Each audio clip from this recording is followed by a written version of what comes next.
Good Erev Shabbos, everyone. This week's Parsha is out of Va'eira. Parshas Va'eira, Hashem instructs Moshe and Aaron that they should go to Paro and to tell Paro about the ensuing plagues. If he does not allow Hashem's nation to go and to worship Hashem, these various plagues will be brought. The second of the plagues is that of the tzvadea, the frogs, which we are taught was one of the most excruciating of the plagues, because the frogs were sent like an army. They weren't just left to follow their own nature, but like an army, they marched. They went to the palace of Paro. They went into his house. They went into his bedroom. It states that they also went into the homes of his servants, the rest of the nation. They went into his beds. They went into the ovens. They went within Paro and the Egyptians. They entered their bodies. There are certain frogs that are so small, they're the size of a fingernail, and they were able to enter within them, and the noise that they were making was maddening. And therefore, Paro, as we know, he calls upon Moshe and he says, please, Hatiru el Hashem, urge Hashem in prayer, v'yoser atzvadim mimeni me'ami, remove these tzvadeya, these frogs from me, from my nation, and I'll send out the Jewish people, let them serve Hashem. Moshe Rabbeinu says, fine, I will pray unto Hashem and the frogs will be removed. But these frogs, they are going to die and there will be piles of them. Only the frogs that will be in the Nile, there the frogs will remain. Our sages tell us that the Nile was not the kind of river that had frogs of these species. So this was a remembrance. This was something that Paro would say, look, every time you go to the Nile and he see these frogs, he would remember the plague that took place. These frogs, the overwhelming majority of the frogs died. They perished. In the fourth plague, that of the wild beasts, the Orov, there God sends a stampede. The animals didn't function like a legion, troops marching to specific destinations. They just followed their own nature, and they were wild, and they stampeded throughout all of Egypt, destroying everything that was in their way. They killed human beings that they found, except for the Jews. God created a pedus.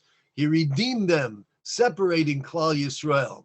And not only that, the wild animals, when they came to the border of Goshen, where the Jewish community was found, they stopped. They stopped, even though these were animals functioning based on their nature. They wouldn't cross the street. They stopped. Paro here tells Klal Yisrael, tells Moshe Rabbeinu, I'll let Klal Yisrael go and serve as you wish and just remove this. And Moshe tells Paro that Hashem will remove all of the animals. And our sages note that here, the animals, they didn't die as the frogs did. Why not? Here the animals, they came and they went. Sages tell us that this way, if the animals would have died, then the Egyptians would have derived benefit from their hides, maybe eat some of their skin. They could have roasted them, cooked them, who knows what. Therefore, they were all removed. The question is, why did the frogs have to die? Just as Hashem brought the frogs, he could have caused the frogs to go back in the Nile and back wherever they came from. What was the purpose of the frogs dying? Perhaps you'll say, because when they died, so they were gathered into piles, and it was a horrible odor throughout all of Egypt. Well, if Hashem wanted that the Egyptians should be afflicted with a horrible odor, I mean, he could have done something else. Why did these frogs have to die? The Gemara in Masechta Pesachim, the tractate Pesachim, relates the incident in which Nebuchadnezzar was advised by some of his council who were envious of Daniel, and some of the sages of the Jews. And they said to Nebuchadnezzar, make a statue Make a statue representing your success and let everyone have to bow to your statue, knowing that this would be something that many of the Jews would have a problem with. Now, this statue was not idolatry. If it was idolatry, then there's no question the Jews would have refused to bow even at the risk of their lives. It wasn't idolatry. And therefore, many Jews said, look, this is not an idol. He's asking us to get down and bow to, to our team symbol. So we'll do it. We're not worshiping anything. They did it. But there were three people, Hananiah, Mishael, and Azariah. And they felt that this is unacceptable, even if it's not actual idolatry.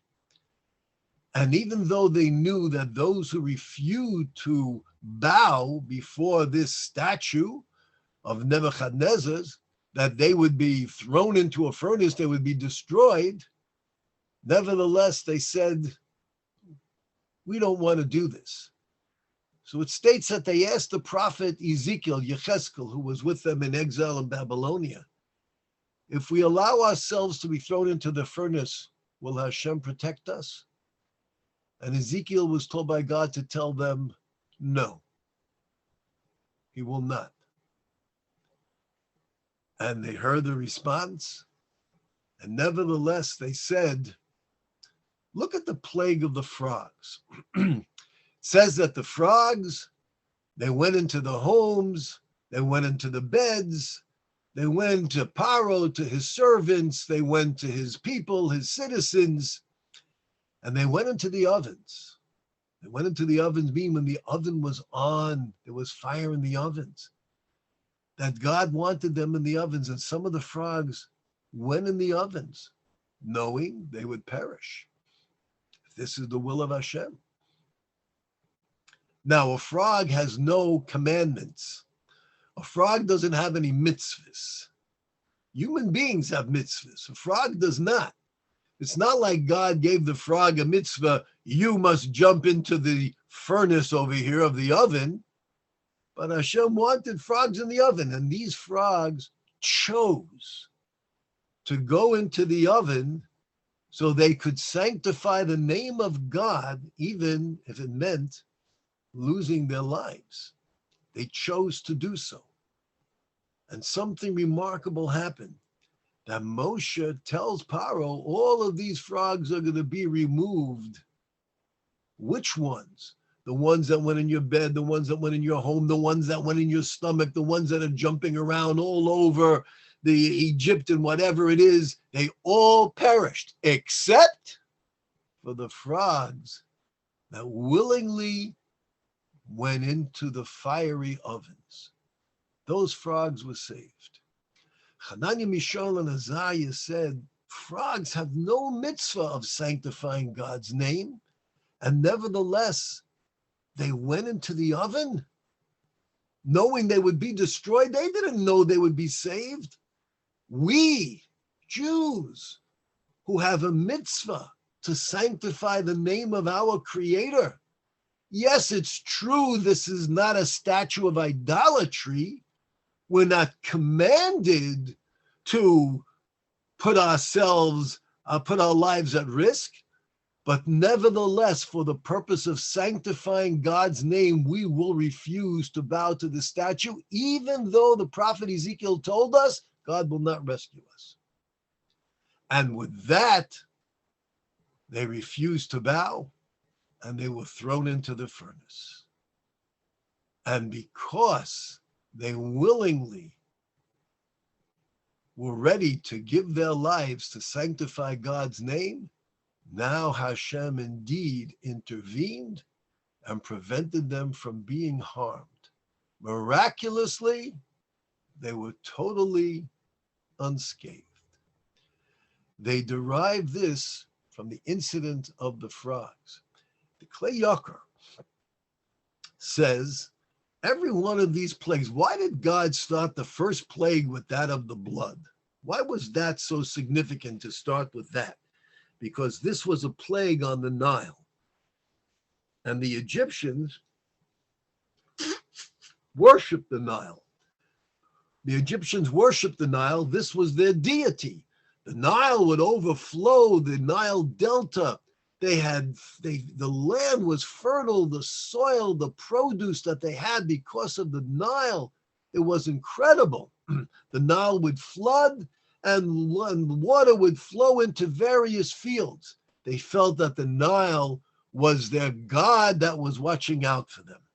Therefore, the Almighty Hashem, when he begins to bring his retribution, he starts with the deities of our enemies. And that's why the Nile was afflicted first, that it lost its entire character of being water and it turned into blood.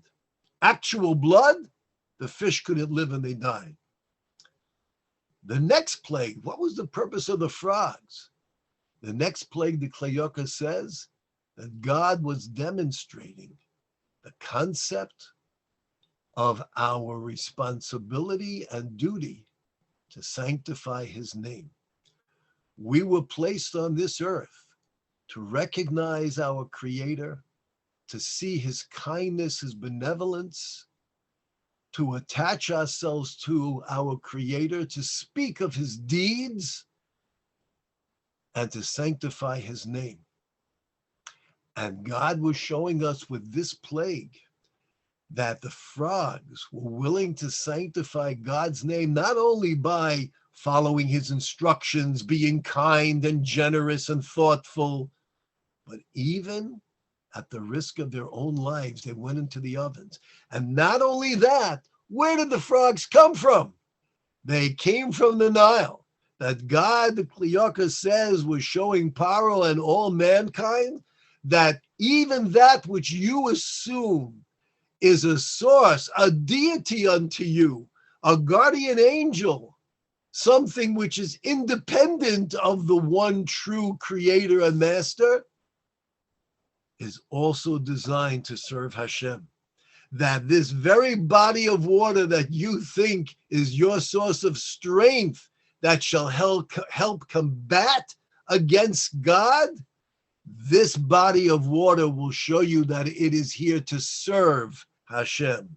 Serve Hashem and sanctify his name by producing and bringing forth these frogs that indeed will sanctify Hashem's name. This that Hananiah, Mishael, and Isaiah derive from the frogs of Klayokah and other commentaries state, that was the purpose of this plague. Oh yes, it was horrific. It was maddening. There's no question. But in addition, it brought a very powerful message. The message is that we and everything in this universe are created to sanctify God's name. How does an inanimate object sanctify God's name? By fulfilling his will. The sun shines every day because that's the will of God. And that's how the sun sanctifies Hashem's name. The wind, it blows. The rain, it falls. Or everything that we call nature is sanctifying God's name by fulfilling his will as he created it. And so is man responsible too, to recognize that we should sanctify his name.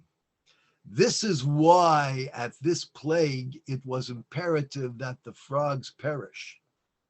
Not just that there should be foul odor in Egypt, but to show us that these frogs perished. And which ones didn't?